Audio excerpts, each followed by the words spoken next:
예레미야 31장 그리고 에스겔 36장이 있습니다. 36장에서는 새 영, 새 마음을 주시겠다고 했고 31장 33절입니다. 내가 이스라엘 집과 맺을 언약은 이러하니 곧 내가 나의 법. 그러니까 이전에는 돌판에 새긴 법이었는데 그것이 아니라 우리의 마음 가운데 나의 법을 그들 속에 두며 그들의 마음에 기록하여 즉 마음판에 새기겠다고 하시는 거죠. 그래서 나는 그들의 하나님이 되고 그들은 내 백성이 될 것이라. 특별히 나는 그들의 하나님이 되고 그들은 내 백성이 될 것이라고 하는 이런 관용적인 표현은 하나님과 우리의 언약 관계를 얘기하는 겁니다. 자, 그러면 앞에 했던 얘기를 정리하고 이제 로마서 7장으로 넘어가겠습니다. 로마서 7장부터 이제 읽겠습니다. 형제들아, 내가 법하는 자들에게 말하노니 너희는 그 법이 사람이 살 동안만 그를 주관하는 줄 알지 못하느냐. 그래서 이 땅에서의 우리 법이라고 하는 거는 뭐 율법이든 어떤 약속이든 이거는 우리가 살아가는 동안만 되겠는 거죠. 2절 남편 있는 여인이 그 남편 생전에는 법으로 그에게 매인받되나 만일 그 남편이 죽으면 남편의 법에서 벗어나느니라. 그러므로 만일 그 남편 생전에 다른 남자에게 가면 음녀라. 그러나 만일 남편이 죽으면 그 법에서 자유롭게 되나니 다른 남자에게 갈지라도 음녀가 되지 아니하느니라. 그러니까 우리가 법이라고 하는 그 한계점을 얘기하는 거예요. 이 땅에서요. 4절 그러므로 내 형제들아 너희도 그리스도의 몸으로 말미암아 율법에 대하여 죽임을 당하였으니 이는 다르니 곧 죽은 자 가운데서 살아나신 이에게 가서 우리가 하나님을 위하여 열매를 맺게 하려 함이라. 5절까지 읽겠습니다. 우리가 육신에 있을 때는 율법으로 말미암는 죄의 정욕이 우리 지체 중에 역사하여 우리로 사망을 위하여 열매를 맺게 하였더니. 자, 이제 다시 보겠습니다. 4절에 보니까 내 형제들아 너희도 그리스도의 몸으로 말미암아 율법에 대해서 죽임을 당했다. 그러니까 예수님을 믿는 지금 바울이 편지를 쓰는 이 독자들은요, 이제 이방인이든 유대인이든 이제 율법 아래 있는 사람들이 아니라 그리스도의 몸으로 그리스도의 은혜 아래 있다라는 거를 이제 이동했다라는 걸 보여주는 거예요. 그래서 그리스도의 몸으로 말미암아 율법에 대해서 죽임을 당했다. 율법에 대해서 죽임을 당했다라는 거는 어떤 율법으로부터 모든 관계가 끊겼다. 뭐 이런 의미라기보다 이렇게 생각해 보면 좋을 것 같아요. 그러니까 율법의 지배를 받는 집에서 나와서 그리스도의 지배를 받는 집으로 온 거예요. 이렇게 그냥 머리에 그림을 그려보세요. 그러니까 우리가 그리스도의 집 안에 있기 때문에 율법 집에 있었던 그 원칙들이 나랑은 상관이 이제 없게 되는 거예요. 그렇게 생각하는 게 훨씬 나을 것 같아요. 그래서 5절에도 보면은 우리가 육신에 있을 때에는 여기서 말하는 육신에 있을 때에는요 율법의 집에 있을 때예요. 우리가 육신에 있을 때는 율법으로 말미암는 죄의 정욕이 우리 지체 중에 역사하여 우리로 사망을 위하여 열매를 맺게 하였더니 율법의 집에 있을 때는 생활을 하면 할수록 계속 우리 죄가 더 드러나는 거예요. 그러니까 거기서는 이 죄의 문제를 해결할 수 있는 방법들이 없었잖아요. 그러니까 율법은 그렇게 되는 거죠.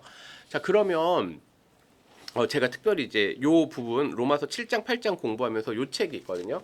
존 스토트의 세 사람이라고 하는데 5, 6, 7, 8장을 다루고 있어요. 근데 이제 이분도 하는 얘기가 뭐냐면 특별히 이제 로마서를 다루면서 이런 얘기를 해요. 율법에 대한 세 가지 태도가 나타난다. 요 본문에서 첫 번째는 율법주의자들에 대해서. 그러니까 율법이 너무너무 중요하다고 생각하는 사람들을 지적을 해요. 그럼 또 반대로 율법 폐기론자도 있어요. 아, 율법은 우리랑 상관없어. 근데 로마서 7장과 8장은요. 어떻게 보여주냐면요. 율법주의자들한테도 반대를 하고요. 율법 폐기론자들한테도 반대를 하면서 그럼 뭐죠? 그리스도인인데 우리가 율법을 왜 지켜야 되는지로 가야 된다는 거예요. 그러면 그게 어떻게 연결돼요? 우리가 아까 여기서 배웠던 마음의 돌판에 새겼던 그 부분을 얘기를 하면서 결국은 성령의 얘기가 그래서 8장에 나오는 거예요. 그래서 잘 보시면 5, 6, 7, 8에 성령의 얘기가 조금밖에 안 나와. 거의 한 장에 한 절씩밖에 안 나오거든요. 근데 8장 가서는 되게 많이 나와요. 그 이유가 왜 그러냐면 앞에서는 율법을 지킬 수 없었던 우리의 한계를 이제 보여주는 거예요. 그러면서 하나님께서 이루신 그 기준, 우리가 의라고 했잖아요. 복음엔 하나님의 의가 나타나는데 의는 두 가지라고 했죠. 첫 번째는 하나님과 올바른 관계, 두 번째는 하나님의 기준을 얘기했어요. 근데 하나님과 올바른 관계와 하나님의 그 기준을 할 수 있는 유일한 방법은 뭐예요? 성령을 의지하는 거예요. 그래서 8장에 성령 얘기가 나오는 거예요. 이제 다시 돌아가서 자 그러면 율법에 대해서 율법은 우리랑 상관이 없는 거냐? 율법은 도대체 무슨 역할을 하는 거냐가 이제 7장에서 보여주는 거예요. 보면은 육신에 있을 때는 율법으로 죄의 정욕이 나타나니까 무엇인가 율법은 우리들을 끔찍하게 만드는 것처럼 얘기해요. 앞에서는. 근데 그거는 왜 그러냐면 율법주의자들을 도리어 바울이 공격하고 있는 거예요. 근데 이제는 우리가 얽매였던 것에서 죽었으므로 율법에서 벗어났으니 이제 집을 옮겼잖아요. 왜냐하면 앞에서 얘기했던 죄의 종이냐 의의 종이냐라는 게 6장에서 나왔던 거고 이제 7장에 와서는 그 개념을 가지고 즉 죄의 종이었을 때 율법의 집에 있을 때 우리가 거기에서 죽었다. 그 집에서 나왔다는 거예요. 율법에서 벗어났으니 그 이러므로 우리가 영의 새로운 것으로 섬길 것이요. 집을 옮겼기 때문에 그 집에 맞는 방식이 영의 새로운 것이라고 생각하면 돼요. 이제 율법 조문에 묵은 것으로 아니한다. 집을 옮겼기 때문에 그런즉 우리가 무슨 말을 하리요. 근데 다시 생각해 보면 우리가 율법의 집 아래 있을 때 죄의 종이었을 때는 그럼 그 율법이 나쁜 거예요? 라고 얘기했을 때 그렇지 않다라는 거예요. 율법은 율법 고유의 역할이 있어요. 앞에서 얘기했지만 율법은요 하나님의 기준을 보여주는 거예요. 그리고 무엇이 의인지 알려주는 거예요. 그렇기 때문에 특별히 유대인들에게서 하는 얘기가 뭐냐면 이 율법을 너희가 완전히 지킬 수 있다라고 착각하지 말라고 하는 얘기도 동시에 하고 있는 거예요. 다시 7절로 갑니다. 그런즉 우리가 무슨 말을 하리요? 율법이 죄냐? 그럴 수 없다. 율법으로 말미암지 않고는 율법이 없다면 죄를 알지 못했다는 거예요. 예를 들면 우리가 어느 새로운 마을에 갔을 때 그 마을에는 이렇게 되어 있습니다. 경고판이 붙어 있어요. 30km 이상은 달리지 마세요. 그게 없으면 우리는 막 빨리 달렸었겠죠, 자동차로. 그런데 그게 있음으로 말미암아 30km 이하로만 운전하게끔 보여주는 거잖아요. 그러니까 그런 것처럼 율법을 통해서 우리가 죄가 뭔지, 즉 잘못한 게 뭔지 알려준다는 거예요. 하나님의 기준이 뭔지 알려준다는 거예요. 율법이 탐내지 말라 하지 아니하였다면 내가 탐심을 알지 못했겠다. 십계명에 대한 얘기죠. 그러나 죄가 기회를 타서 계명으로 말미암아 내 속에서 온갖 탐심을 이루었나니 이는 율법이 없으면 죄가 죽은 것임이라. 이제 이런 본문들이 좀 해석하기 어렵죠. 조금 더 읽겠습니다. 전에 율법을 깨닫지 못했을 때에는 내가 살았더니 계명이 이름에 죄는 살아나고 나는 죽었다. 되게 어렵죠. 도대체 나와 율법과 죄의 관계가 무엇인가? 10절 생명에 이르게 할 그 계명이 내게 대하여 도리어 사망에 이르게 하는 것이 되었다. 앞에서 이제 10절의 얘기를 가지고 다시 앞으로 가볼게요. 10절에 생명에 이르게 할 그 계명, 즉 하나님 말씀에 순종하면 그것이 올바른 의의 기준이라는 게 계명의 역할이에요. 그러니까 이 길로 가세요라고 하는 게 그 길로 가는 게 생명의 길이에요. 그런데 우리는 대부분 죄를 지어서 그 길로 가기를 즐거워하지 않아요. 생명의 길이 그쪽에 있다고 하지만 우리는 저기에 생명의 길이 있다고 말하지만 실제로 우리 삶은 어때요? 영적으로 엄청나게 복잡하고 유대인들도 마찬가지예요. 자기 마음대로 살고 하나님 기준에 이르지 아니한 그런 삶을 산 거예요. 그러니까 그것들이 계속해서 우리의 죄를 더욱 드러낸다는 거예요. 죄가 기회를 타서 계명으로 말미암아 나를 속이고 그것으로 나를 죽였다. 여기서 말하는 죄는 이제 어떻게 연결되냐면요. 나의 본성. 그러니까 타락으로 말미암아 내 속에 있는 본성이 하나님의 계명은 미워하고 나의 죄된 걸 더 즐거워하는. 그래서 계속해서 그 길 가기를 즐거워하는 게 이게 인간의 한계라는 거예요. 그러니까 율법을 보여주면서 동시에 나의 어떤 인간의 본성, 나의 죄된 속성을 지금 바울은 동시에 보여주고 있는 거예요. 그러면 우리한테는 율법을 선택해야 되느냐, 나의 본성을 선택해야 되느냐. 근데 그게 아니라는 거 이제 나중에 나타나겠죠. 12절 이로 보건대 율법은 거룩하고 계명도 거룩하고 의로며 선하도다. 그러니까 율법은 처음부터 우리의 죄를 지적하는 것도 있었지만 올바른 길도 알려줬어요. 하나님의 기준을 알려줬다고. 그런데 우리의 죄된 본성은 계속해서 그거를 싫어하는 거예요. 예를 들면 이런 거죠. 엄마 아빠가 어떤 좋은 얘기를 할 때 물론 우리가 커서는 그 말씀을 잘 들어요. 그런데 우리가 막상 어릴 때 보면 그랬나요? 아니에요. 내가 좋은 걸 한다고.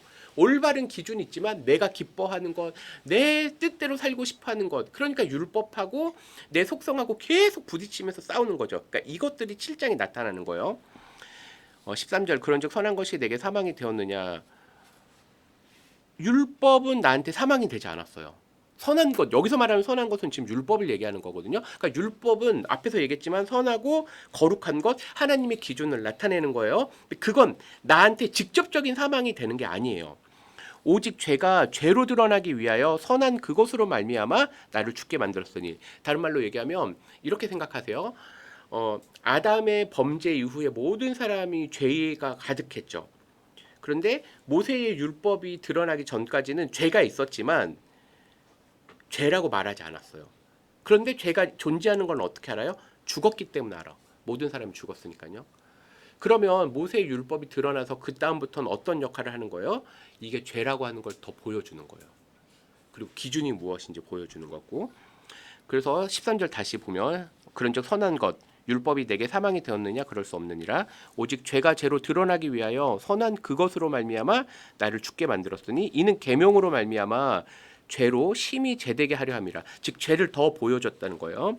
우리가 율법은 신령한 줄 알거니와 나는 육신에 속하여 죄 아래 팔렸도다. 율법은 신령하다. 율법은 거룩하다는 걸 알고 있어요. 근데 나는 육신에 속했다. 죄의 본성 가운데 살아가기를 즐거워하는 거예요. 죄 아래 팔렸어요. 15절 내가 행하는 것을 내가 알지 못하노니 곧 내가 원하는 것은 행하지 아니하고 도리어 미워하는 것을 행함이라. 내 마음 가운데 선한 것이 무엇인지 알게 하는 종교의 씨앗. 하나님을 향한 그걸 알고는 있지만 그거를 갈기를 원하지 않아요. 심지어 내 마음속에 나는 죽었다고 하더라도 율법 조문이 있기 때문에 그게 선한다는 걸 알아요. 그런데 그걸 안 지키고 싶어 한다고 사람들이. 만일 내가 원하지 아니하는 그것을 행하면 내가 이로써 율법이 선한 것을 시인하노니 이제는 그것을 행하는 자가 내가 아니요 내 속에 거하는 죄. 내 죄된 본성이 더더욱 하나님 말씀에 불순종하기를 기뻐하고 그것대로 살아간다는 거예요. 18절 내 속 곧 내 육신에 선한 것이 거하지 아니하는 줄을 아노니 원함은 내게 있으나 선을 행하는 것은 없노라. 지금 바울은요. 그리스도의 복음을 알았음에도 불구하고 이런 괴리감을 보여주는 거거든요. 근데 이게 왜 그럴까요? 왜냐하면 바울이 그리스도인이기 때문에 그래요. 다시 얘기해 볼게요. 우리가 이제 뭐 메타인지나 이런 얘기를 하잖아요. 이게 뭐냐면 나의 상태를 점검하는 거거든요. 그러니까 바울은 율법을 너무너무 잘 알았을 때는 내가 이걸 잘 지킬 수 있을 거라고 착각을 했단 말이에요. 그리고 그 사랑이 너무 충만해서 교회를 핍박했어요. 그런데 바울이 예수님을 참되게 알고 나서 복음의 기쁨을 안 다음에 어떻게 되죠? 두 가지를 깨달은 거예요. 첫 번째 뭐요?